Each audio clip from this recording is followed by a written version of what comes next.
So there's many different commentaries on the Heart Sutra. And when I was in Delhi the March before this last one, His Holiness taught on the Heart Sutra, probably in as much time as we're going to have to do it. And so I'm using the outline that he used at that time, which is Janamita's outline, dividing it into sections, but I'll also comment a little bit on some of the other sections and what's going on in it. So that's the sheet of paper that you have. Okay, so this sutra was spoken for the benefit of Mahayana practitioners, in other words, those who have the aspiration to become fully enlightened Buddhists for the benefit of all beings, so that these Mahayana practitioners who wanted to engage in the perfection of wisdom would be able to do so, because the perfection of wisdom, the realization of emptiness, is what leads you to the state of liberation, and in the case of Mahayana practitioners, full enlightenment. Okay, so it's for them. So it was divided into 7 outlines, although it seems to me there should be an 8th outline too. But there's the setting of the stage, or the preamble. 2 is the entry into wisdom. 3 is the characteristic of emptiness. 4, the object or field of experience of emptiness. 5, the benefits or qualities of wisdom. 6, the fruits of wisdom. 7, the mantra of wisdom. And then actually there's a bit at the end that talks about it, that's kind of the rejoicing part. There's not a special outline for that, but it indicates the approval of the Buddha's approval of what Avalokitesvara said. Okay, so the setting the stage of the preamble. So it says, "Thus I have heard." So Ananda is the one who is speaking this. He was the Buddha's attendant, and after the Buddha's parinirvana, when the 500 arhats gathered to recite and collect together all the teachings of the Buddha, Ananda was the one appointed to speak the sutras, because he had listened to them all. So at one time, the Blessed One, in other words the Buddha, was dwelling in Rajgira on Mass Vultures Mountain. So this is a place in India, not too far from Bodh Gaya. What's interesting is when we got the Abbey, I looked on an old map of the area, and Country Lane used to be named Buzzard's Roost. Our street that ends right here, that leads to the Abbey, was named Buzzard's Roost. Isn't that interesting?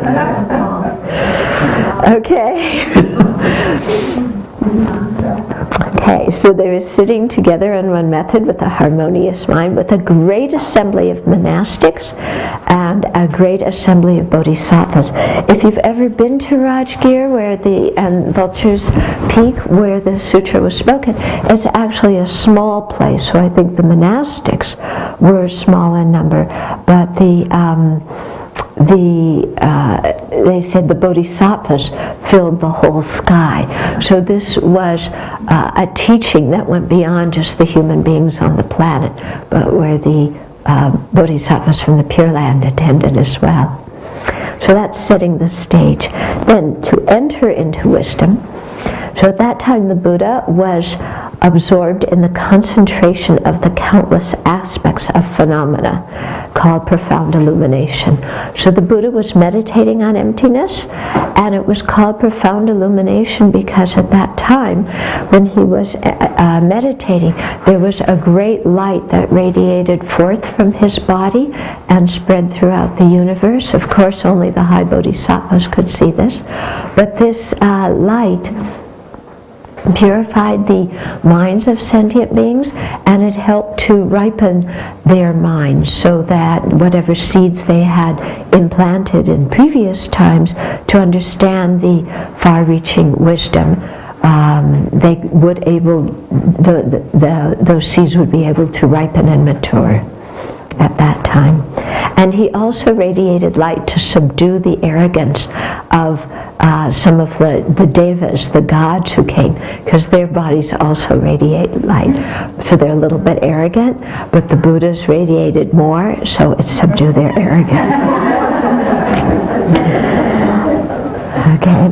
So at that time, the noble one, the Arya, Avalokitesvara, or Chenrezig, who was a bodhisattva and a great being, okay, a Mahayana Arya, he was also meditating on the perfection of wisdom. Here, the Tibetan expression is paro dujimpa, and it's also often translated as perfection, but it actually means, paro means far-reaching, or to cross over.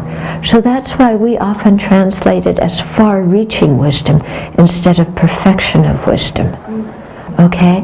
And it's far-reaching because when this wisdom is developed in the mind, it helps us cross over the ocean of samsara, where we are drowning in our ignorance and afflictions and karma and dukkha. Okay? So, he was meditating on emptiness, perfectly looking at the emptiness of inherent existence of the five aggregates also. So also can mean that he was also meditating on emptiness. It could also mean that in addition to looking at the emptiness of the five aggregates, he was looking at the emptiness of the person.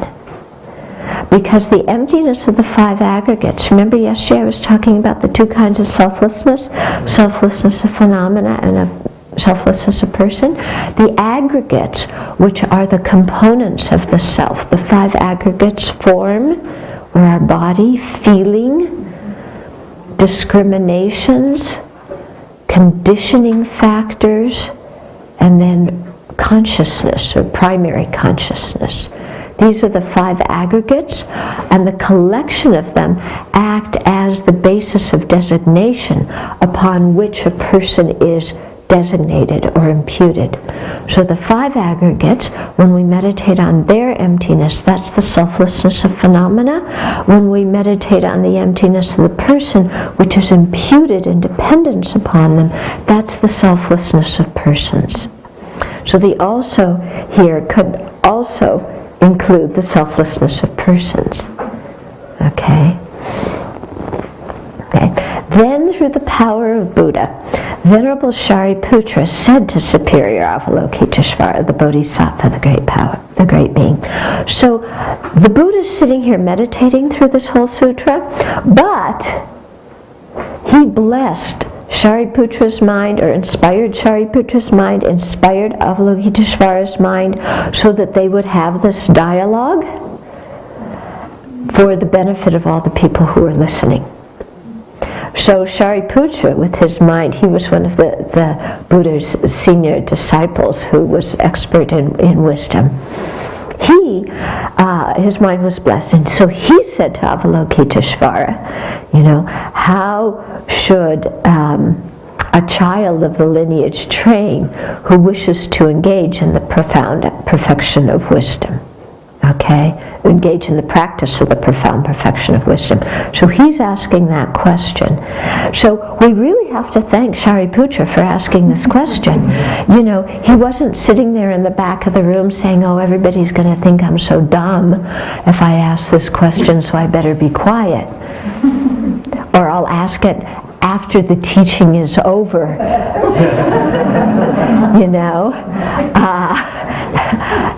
Shariputra just put it right out there.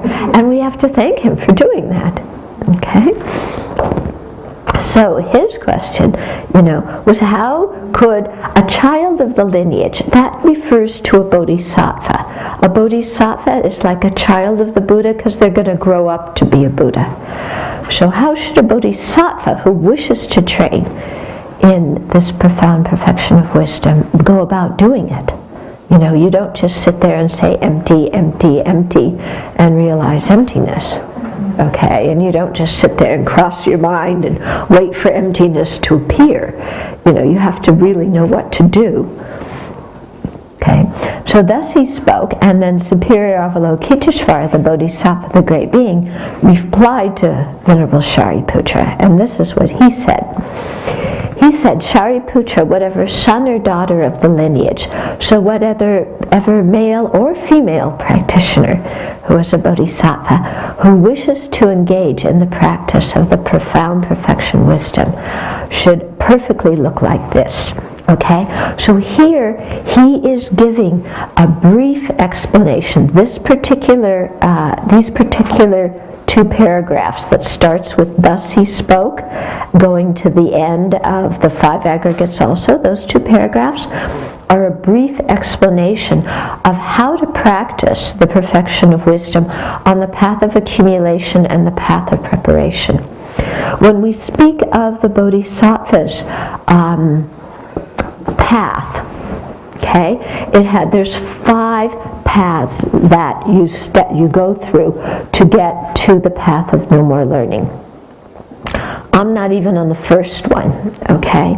But the first one is where you have spontaneous bodhicitta, okay, where you have a realization of bodhicitta.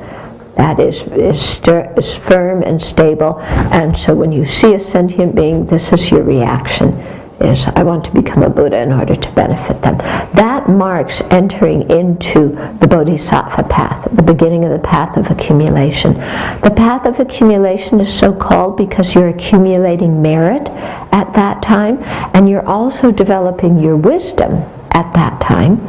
So, and when you've developed enough merit and enough wisdom so that you then can have a conceptual realization of emptiness.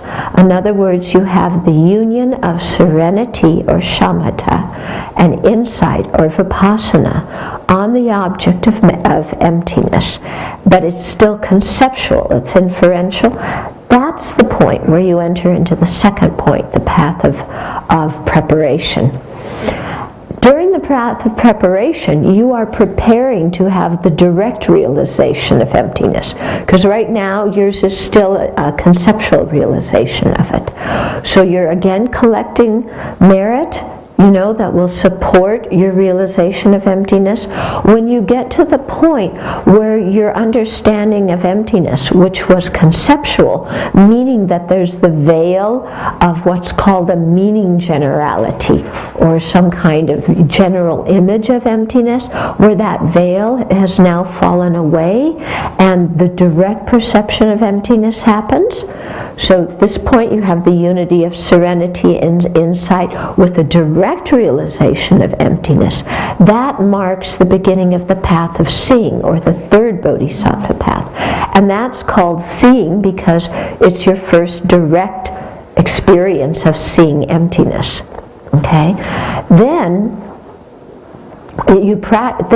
on the path of seeing, what starts is what's called the 10 bodhisattva grounds. You often hear the expression that 10 levels or stages or bhumis of a bodhisattva. They start on the path of seeing, and they go through the 4th path, the path of meditation. Okay? Meditation is so called because it's from the same verbal root as to familiarize.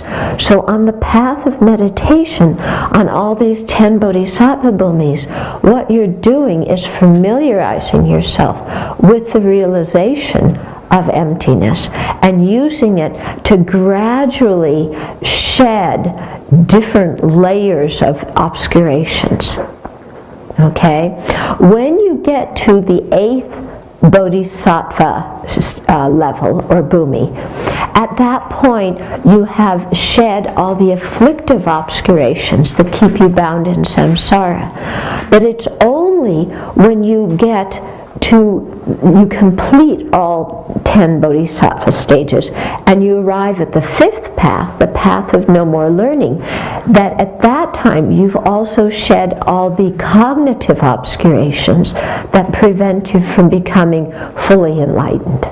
So the 5th path is the path of a Buddha. It's called path of no more learning because you've accomplished everything. Okay? So the 4 first paths are learning paths. So here, these 2 paragraphs, we're talking about the initial bodhisattva who's on the path of accumulation and path of preparation, who's, first really, working on establishing a correct view and perfecting their concentration and their insight so that they can have this inferential realization of emptiness, which is the unity of serenity and insight. Okay, so this is a summary for that person. So what he says subsequently refers to inference. Inference, that the term is related, the Tibetan term is related to subsequent, okay? So one is subsequently looking perfectly and correctly. So one has the right view, but it's an inferential understanding at the emptiness of inherent existence of the 5 aggregates also. So the 5 aggregates, the selflessness of phenomena, and also meaning the selflessness of person. Now, with the next paragraph, we start the extensive explanation. Okay? And so here's the quintessence. Form is empty. Emptiness is form. Emptiness is not other than form. Form also is not other than emptiness. Likewise, feeling, discrimination, compositional factors, and consciousness are empty. Okay? So this speaks of the 4 profundities here. Yeah. Now sometimes people translate it as form is emptiness. That's not actually a correct translation. It's form is empty. Okay? Form is a conventional truth. It's a conditioned phenomena, a composite, something that's produced. Emptiness is its ultimate nature. Okay? So form is empty in that emptiness is an attribute or a quality of form. But form is not the same thing as emptiness. Okay? So form is empty. And here, the first profundity is talking about how form is empty. And it's taking form because that's the first aggregate. So it's form here referring to our body. It's the first of the 5 aggregates that we are dependent, we're labeled and dependent upon. Okay? So form is empty. Yeah. Emptiness doesn't mean non-existence. Emptiness means that it is lacking a certain type of incorrect existence that we have in our confusion projected upon it and things that it has. Okay? So to give a very rough analogy, it's as if you were born with sunglasses on. Everything you're seeing is dark. You don't realize that what you're not seeing is reality because it's all you've ever known. Okay? So that's kind of like us. We have this ignorance. We see things as inherently existent, or they appear to us as inherently existent. We assent to that appearance and apprehend or grasp them as inherently existent. And we never even see that as a problem, because that is what we have always done. However, things do not exist inherently. In other words, they don't have their own essential nature that makes them them. Okay? They don't exist independent of any other factors, meaning independent of their causes and conditions. Because our body depends on causes and conditions. Okay, the body doesn't exist independent of its parts. It has many parts. Depends on the parts. You can't have a body without having the parts of the body. Okay.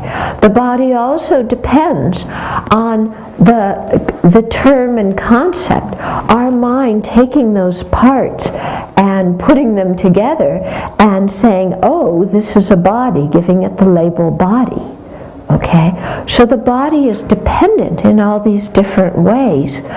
Yeah, but we don't see it as independent. We think it has its own essence that makes it stand on its own. Okay? So here, Shariputra is talking about the ultimate nature of form. Form is empty. It lacks that inherent existence that we think it has. Okay. Then the second profundity is emptiness is form. Okay. So what this is saying is that we understand that form is a mere appearance and exists by being merely labeled, okay, by mere name. And so this helps us, this understanding of dependent arising helps us to understand that form is a manifestation of emptiness. In other words, form exists within being empty. Okay? So the ultimate nature of form is emptiness. Form is empty. Okay? But emptiness doesn't exist in some, other universe somewhere. Okay? But within emptiness, form arises.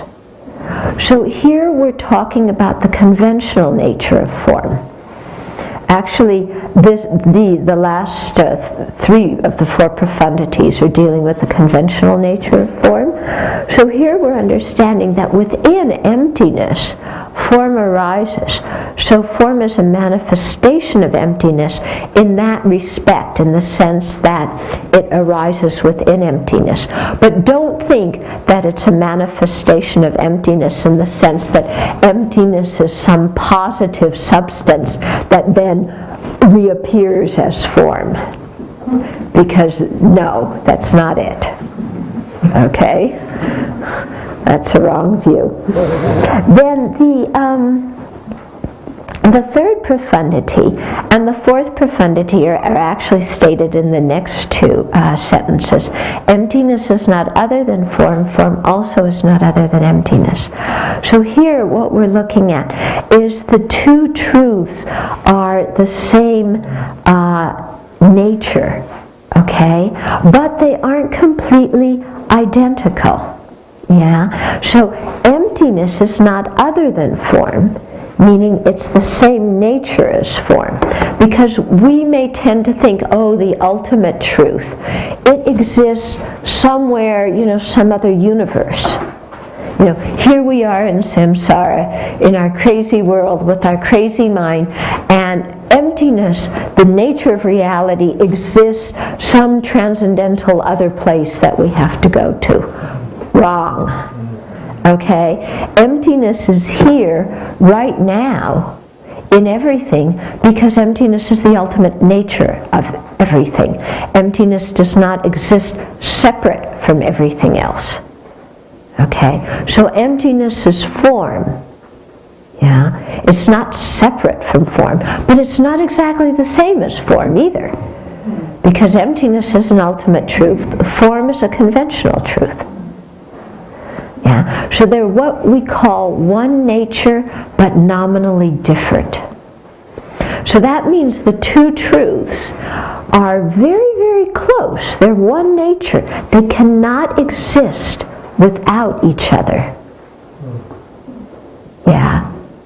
They cannot exist without each other. Okay. So, when we have the direct perception of a Buddha, these two, the ultimate truth and conventional truth, don't appear separately. Okay? But they have the same nature, but they aren't identical. Okay? And so that's the third of the four profundities. The fourth of the four profundities, which is also expressed by emptiness, is not other than form. Form also is not other than emptiness. It's implied here, is that the two truths, conventional ultimate truths, okay, they're the same entity, but they are nominally distinct. Okay? So they can't exist without each other, but they're not exactly the same. Okay? So, to understand this, we must realize both the ultimate nature and the conventional nature of form, and to be able to distinguish between the ultimate and conventional natures. So, it's not just realizing emptiness, it's also realizing that existing as dependent arising and emptiness come to the same point. They aren't contradictory. Yeah. And so if you have that kind of understanding, then you don't fall to the two extremes. One extreme being absolutism, thinking that things exist inherently. The other, the extreme of nihilism, mistaking emptiness for total non-existence. But emptiness is of inherent existence. Okay, so we may abbreviate saying emptiness, but it's emptiness of inherent existence. It's not emptiness of existence. Existence and inherent existence are different because existence exists. Inherent existence has never existed. Okay, so then we move on. The next paragraph is how to practice the perfection of wisdom on the path of seeing. So this is when you have your first direct insight, as if you're a new bodhisattva, not transferring from the arhat path. This is when you have your first direct perception of emptiness.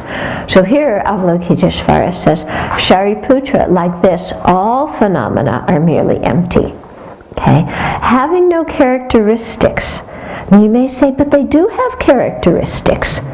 This cloth is green, and it's rectangle, and it has texture, it has characteristics. But what this means is it doesn't exist by way of its own characteristics. It doesn't have inherently existing characteristics. So although it doesn't say having no inherently existent characteristics, that is implied because earlier in the sutra we were mentioning the emptiness of inherent existence. So even, you don't say it every time. You know, when we're going to come to the part of no form, no feeling, no discrimination, you don't say every time, no inherently existent form, no inherently existent feeling, no inherently existent discrimination, no inherently, you know, I mean, you'll never get it done, okay? So it's just assumed and carried over from where it's said earlier in the sutra. Okay, so it has more impact sometimes this way. So form has no inherently existent characteristics, but it does have conventional characteristics. Okay? A form, well, all phenomena we're talking about here, they're not produced. But you'll say, but they are produced. Flowers grow from seeds. They are not inherently produced. They don't arise independent of other things. They do not independently or inherently cease, because something that is not inherently produced can't inherently cease. Okay, they have no defilement. You're going to say, but wait a minute, we just got done talking about yesterday that everything that is contaminated by ignorance is you know, in the nature of dukkha. So wait a minute, they have defilement. No inherently existent defilement. In other words, defilement is not the inherent nature of anything. Okay, but they also have no inherently existent separation from defilement. So the separation from defilement, that's the true cessations, what we try to actualize, those aren't inherently existent either. Because sometimes our mind says, okay, all these compounded things, the composite things, all the things I see in the world, they're not inherently existent. But nirvana is the one absolute truth. The separation from defilement, that inherently exists, independent of everything else. Emptiness inherently exists. It doesn't depend on anything. Wrong. Okay, that's a big mistake. Yeah, big mistake. So all these things, yeah, although they are negations, they still exist dependent on other factors. Okay? still exist dependent on other factors, and they still especially exist due to conception and label. Okay? Okay, they have no inherently existent decrease and no inherently existent increase. They do have conventional decrease. Your bank account goes down, your bank account goes up. Okay, things decrease and increase, but not inherently. Okay. Then the next paragraph starts how you practice on the path of meditation. Okay, so therefore, Shariputra, in emptiness, so when you are realizing emptiness directly, there is no appearance of any conventional phenomena, because there's no appearance, and there's no appearance of inherent existence at all. When you meditate on emptiness and have that direct perception, the only thing that appears to the mind is emptiness, nothing else. So there's not even a sense of me who is realizing emptiness. Okay? So this is what's meant by duality, or non-duality. There's no sense of me that is realizing emptiness. Sometimes you hear people say, I realized I was one with everything. Okay? One and non-duality are very different. Okay? Because one is a positive thing, isn't it? And to have one, you have to have two, three, you have to have more than one. Non-duality is you are saying, that's it. Okay? We're negating. Yeah? When you think, I am one with everything, already there's duality. Because there's I and everything. Isn't there? Yeah? So here, in the direct perception of emptiness, the only thing that appears is emptiness. There's no appearance, to the mind of a mind or a consciousness or a person who is knowing emptiness. The subject and object are completely fused. That's what's meant by non-duality. Now, I don't know about you, but when I think about that, it's hard for me to even conceptualize what it must be like to perceive emptiness non-dually. Because there's always this feeling of, a subject perceiving an object, isn't there? Always. Yeah? And together with that is the appearance of a truly existent subject and a truly existent object. And we assent to that. We grasp at that. Okay? But when you're having a direct perception of emptiness, there's no appearance of any conventional phenomena. So when we say no form, no feeling, no discrimination, you have to put inherently existent before all of these. So in this whole list of things to come, you imply inherently existent before all of them. Okay? So when we say no form, no feeling, no discrimination, no compositional or conditioning factors, no consciousness, those are the five aggregates. They don't exist truly. No eye, no ear, no nose, no tongue, no body, no mind. Those are the six sense faculties through which we apprehend objects. Then the objects they apprehend, no form, no sound, no smell, no taste, no tactile object, no phenomena, none. So both the faculty, the object, and we're coming up to the consciousness. None of these things exist inherently. They all exist dependently. So there's no I element and so forth up to no mind element, and also up to no element of mental consciousness. So here we're negating the 18 elements, or the 18 constituents. So that includes the 6 objects, the 6 sense faculties, and the 6 consciousnesses. So it's saying that everything, our mind, the sense faculty, the object, all these things arise dependently. None of them exist inherently. Okay, there's no existence and no exhaustion. There's no ignorance and no exhaustion of ignorance, and so forth, up to no aging and death and no exhaustion of aging and death. This is talking about the 12 links of dependent origination, which begin with ignorance and ends with aging and death. And these 12 links talk about how we take rebirth in samsara. So these 12 links are also empty of inherent existence.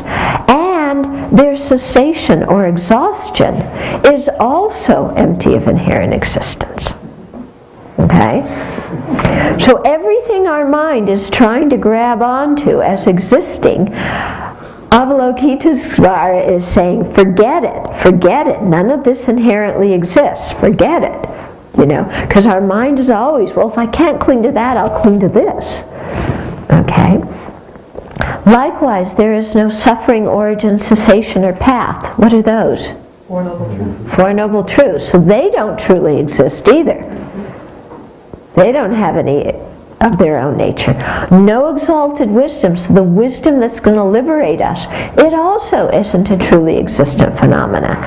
And the attainment of liberation or enlightenment, that also doesn't truly exist. And until we've gotten there, the non-attainment, that also doesn't truly exist.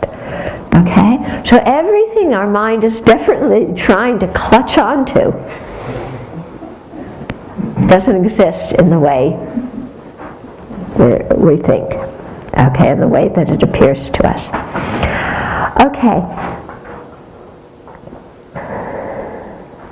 Okay, so now we start, that was the characteristic of emptiness, really explaining what emptiness is. Now it's the object or field of experience of emptiness, and also from now until the end of point 5, this is also talking about the way to attain the path of no more learning. Okay, so you can see that here we're also going through the 5 Mahayana paths.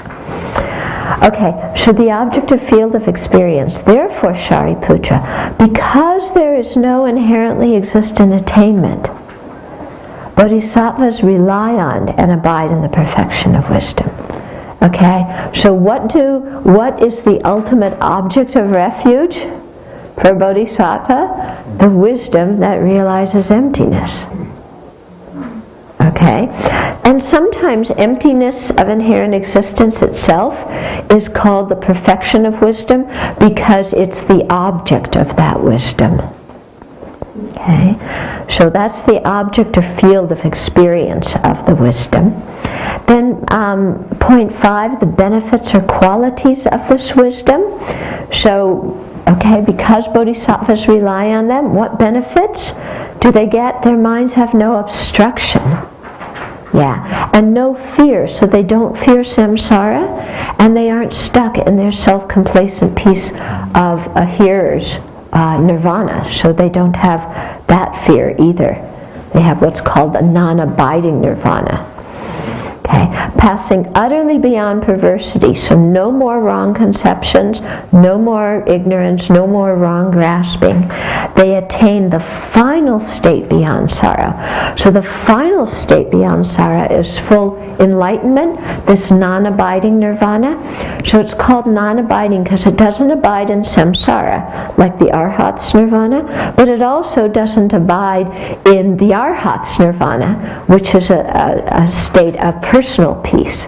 But instead it's gone all the way to full enlightenment, where even the cognitive obscurations have been eliminated, enabling a bodhisattva to become a Buddha and work for the benefit of sentient beings without any impediment whatsoever, and without any until samsara is over.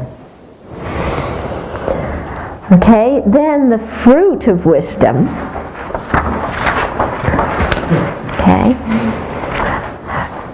so this is talking about how you attain enlightenment through relying on the perfection of wisdom in the 5 paths.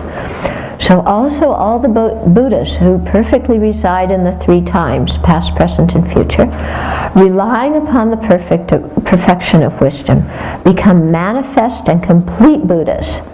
Okay, so eliminated all obscurations and developed all qualities in the state of unsurpassed, perfect, and complete enlightenment. So they've been able to traverse all the paths and arrive at full enlightenment, the path of no more learning. Okay. Now, point 7 is the mantra of wisdom. And so what we had before was the more extensive, in quotes, explanation for those who were of more modest faculties. Now, the Shariputra is going to give the answer for those of really advanced and high faculties. Okay? And so he does this in terms of the mantra. Okay, so the mantra means to protect the mind. Okay, protect the mind from defilements. So the mantra of the perfection of mantra, the mantra of great knowledge, because it knows the great seal, the great object, emptiness. So it's the great knowledge. It knows that object. The unsurpassed mantra, because there's no mantra that is higher and more superior. The equal to the unequaled mantra. In other words, there's no mantra that equals this mantra. The mantra that thoroughly pacifies all suffering. Okay, so it frees us from samsara and also from self-complacent nirvana. So the mantra, the wisdom, actually, it's not the words of the mantra, it means the wisdom. It's because it's the wisdom that actually protects the mind. Okay, since it is not false, should be known as the truth. So what it's saying is completely non-deceptive, and we can trust it. The mantra of the perfection of wisdom is proclaimed. Tayata gate gate paragate parasamgate bodhisoha. Okay? Tayata, it is like this. Gate means go, or it means gone, actually. His Holiness explains it in the past tense. Gone beyond, gone completely beyond bodhi or enlightenment. And then soha means like so be it, or may this come about. The first gate is the path of accumulation. Second gate, path of preparation. Paragate, path of seeing. Parasamgate, path of meditation. Bodhi, path of no more learning. So you see how earlier, Avalokitesvara gave this answer that talked about how you meditate on emptiness, through these 5 paths, how you develop your understanding of emptiness, starting from nothing to going through to the completion. So all that whole process, of what is emptiness, how you realize it, how you use it to cleanse your mind and attain enlightenment, is summarized in that mantra. Tayata gate gate paragate parasamgate bodhisoha. So you can think of the 5 paths when you say the mantra. Okay, Shariputra, a bodhisattva, a great being, should train in the profound perfection of wisdom like this. So, if you're a bodhisattva and you want to train in the profound perfection and wisdom, this is what you got to do. Okay. Now the next part is the approval of the answer. So Avalokitesvara said that. Can you imagine speaking about emptiness in the presence while the Buddha's sitting there? Buddha's in meditation, and you're the one explaining it. Okay? And some people may say, oh, well, the Buddha's not teaching, it's just Avalokitesvara, what does he know? He's just like me. I don't need to listen to what he's saying. So to overcome that, you have the Buddha coming out of his meditation and saying, good, okay, and affirming what Avalokitesvara said. So then the Blessed One arose from that concentration, and he said to Superior Avalokitesvara, the Bodhisattva, the great being, that he had spoken well. Good, good. So you said it exactly spot on. So he's not praising Avalokitesvara. He's telling everybody else in the audience, listen to what he said, because he spoke it right. Okay? And he called him child of the lineage because he is the Bodhisattva about to become a Buddha. It is like that, like you said. And since it's like that, just as you have revealed, the profound perfection of wisdom should be practiced in that way. Okay, so we should practice according to how Avalokitesvara explained. And if we do, the Tathagatas, the Buddhas, will also rejoice. Why will the Buddhas rejoice? Yeah, because their whole purpose in becoming Buddhas was to benefit us and to help us attain liberation and enlightenment. And finally, we're practicing and doing it. So then the Buddhas and Bodhisattvas are so happy. We're happy when people give us a present. They're happy when we're enlightened. Yeah?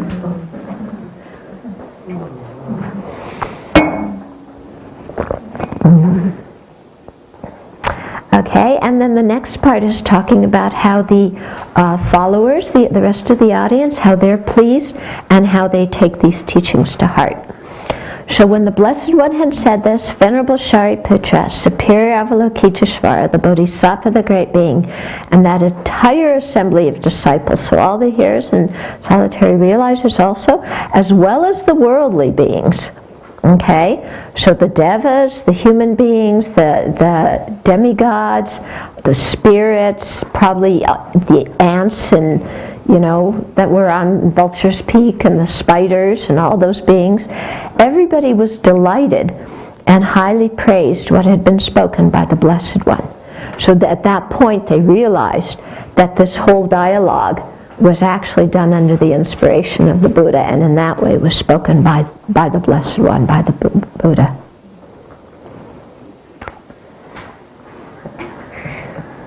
We did it! Now we just have to actualize it. Okay? Yeah. Uh-huh. Can you repeat the translation of that? Okay. Of the mantra. Okay.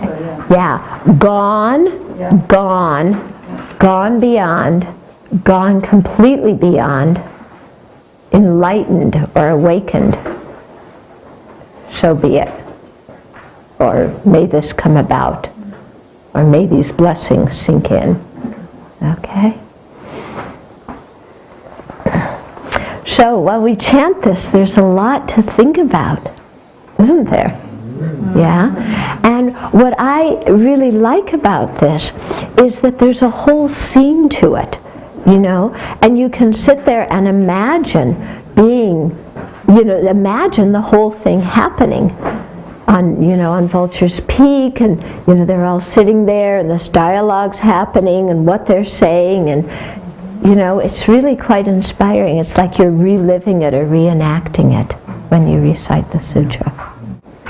Okay, so it's very fortunate to be able to hear this kind of teaching, and we should really think about it and remember it and put it into practice as much as we can.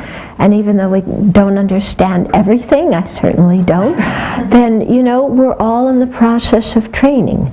And so we all keep on listening and, contemplating and meditating, and then slowly, our understanding will deepen, and then we'll actually be able to enter the first path, second, third, fourth, and attain Buddhahood.